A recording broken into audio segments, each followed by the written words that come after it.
become good men through negativity. Women are actually the opposite.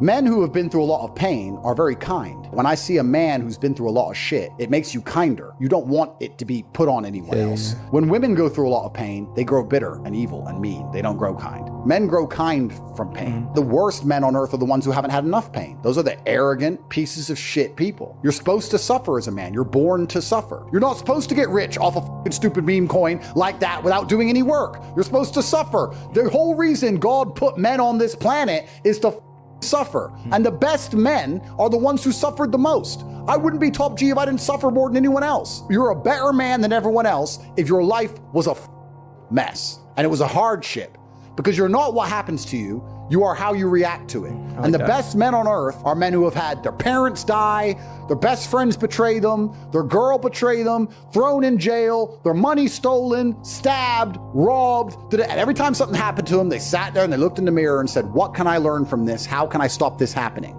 Those are the best men. Those are the men respect.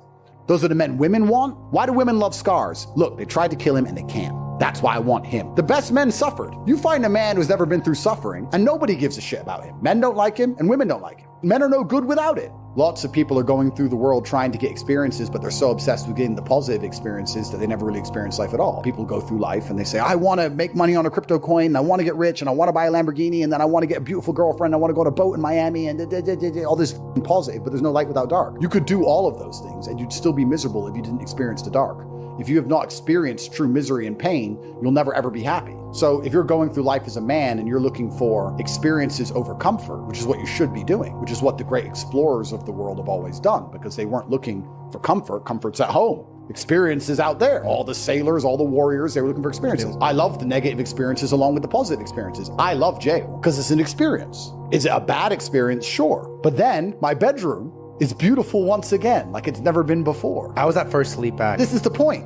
Everyone's obsessed with the positive experiences, but nobody is chasing any kind of negative experience. I believe every man should be choosing to do something which is extremely hard, which they hate, which sucks, because you don't appreciate life at all without it. The reason people chase higher highs all the time, and the reason they're constantly taking drugs and trying to new pussy and drink more alcohol and chasing higher highs all the time, is because they don't experience any lows. You always want a higher high, but I promise you, the high you're at is fine if you balance it with a little bit of low. If you bounce down there for a week and come back to where you were, you're good. Constantly chasing higher highs is hedonism, which ends in one place. It always ends in a spiral, a downward spiral. You need to stay away from constantly chasing those things. You need to artificially manufacture some lows. I chose fighting because fighting will do that for you. It's hard, it's stressful, you're worried, you train all the time, you're exhausted, you win, you lose, you get hurt, you go hospital. There's a lot of negatives in it. There's not enough negatives in men's lives today. It's amazing how the human mind adapts to its surroundings.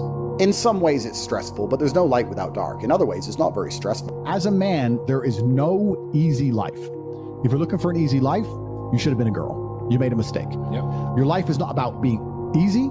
Your life is not about being happy. Your life is always going to be difficult. All of the pain you feel, all of the sadness you feel, you're supposed to feel as a man, and you have two effective binary choices. You either go through the suffering and go through the trauma and go through the hardship it takes to be a man of value, or you suffer eternity as a nobody. And being invisible, I would argue, is almost worse. You can have a very stress-free life if you work in Starbucks. You don't care about the Starbucks once you clock off. You're not at work at the time. You go home, you play video games, and you exist until you die. That's stress-free, but you have to suffer being a nobody. Alternatively, you can go out there into the world, try and implement your mark on the world, work hard, try to get rich, more money, more problems.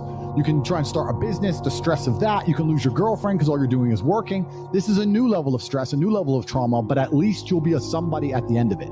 There's two ways to suffer. You either suffer to become a somebody, or you suffer as a perpetual and forever nobody. What did Napoleon say? He said, glory is fleeting, but obscurity is forever. Absolutely. Glory is fleeting, but obscurity is forever. And when he says fleeting, that's a really good point, because everything in life is rented, especially your glory as a man. When you have a good body, it is not a good body as complete. It's not finished. You haven't completed the task. You have rented that good physical condition. You must train every day to retain it. I think God wants me to be the best possible version of myself.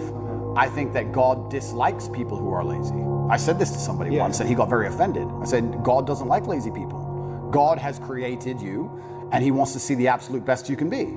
I think that if you don't take care of yourself, God has no interest in taking care of you. If you have a Ferrari on the drive and you don't take care of it, who's going to take care of it? Nobody. I think that taking care of yourself and being the